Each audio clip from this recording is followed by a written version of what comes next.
Hello po, good day. In this video, we will try to show you how or explain how to change servers ng tinfoil. Okay? So, number one requirement is siyempre kailangan may internet. Then, kailangan din tama ang ating date and time. Okay? So, meron na kaming separate video how to correct the date and time. Basically, change nyo yung time zone to +8. Tapos, gamitin nyo yung DBI app. Meron dong NTP times 8, okay? So, open natin yung tinfoil. So, currently, sa setup namin, meron na kami mga nakakonfigure na servers for you.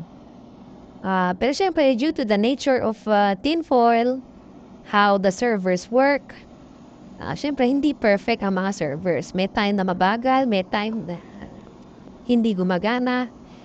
It's simply how it is. So, it's fun when it works.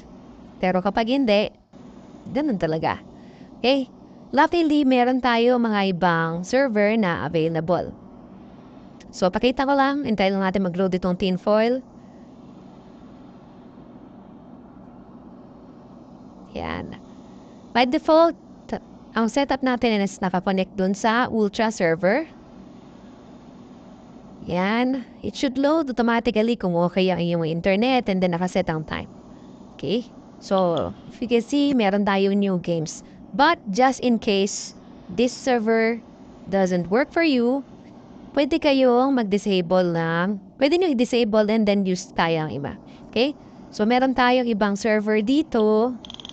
Yan. Actually, ang gumagana ngayon, from our experience, ito si Ultra, tsaka itong Ghost.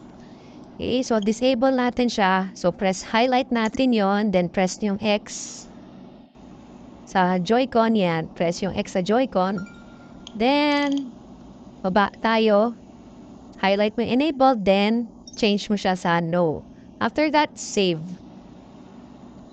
After nito mag-refresh, pabalik tayo dun sa file, sa file manager, file browser, then enable natin ito ibang server.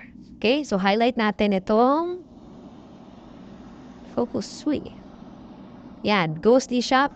Ganun din, edit, press X sa Joy-Con. Then, naka-disable siya, enabled natin. Yes, then save. After nitong mag-save, exit natin yung ating tinfoil app. Yan, home, tapos close software, then open natin siya ulit.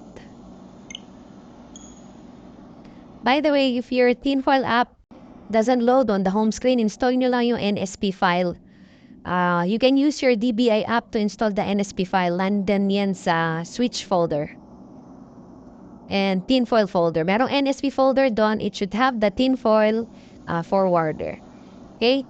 So, assuming you already have the latest pack from Primazing.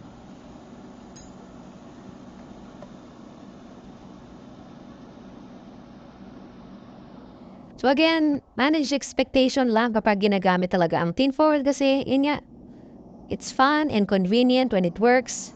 But when it doesn't, ganun talaga siya. Okay, so loading Ghost eShop. Minsan mabilis to, minsan mas madalas mabagal. Then kung makapag-download kayo, minsan 0 bytes yung na-install, ganun. So, that's common.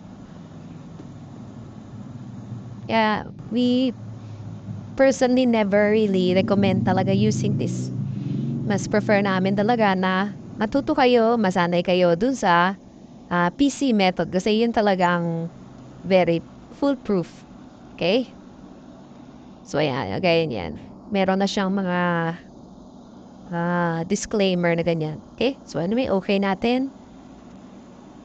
Yan. Then, mag-new games na ulit. Okay? So yun lang naman usually ang issues with tinfoil. Kailangan tamang time. Siyempre, okay ang internet. Then, yung mga server kasi may binabagayan din yan na internet provider. Okay? Yun lang. Thank you.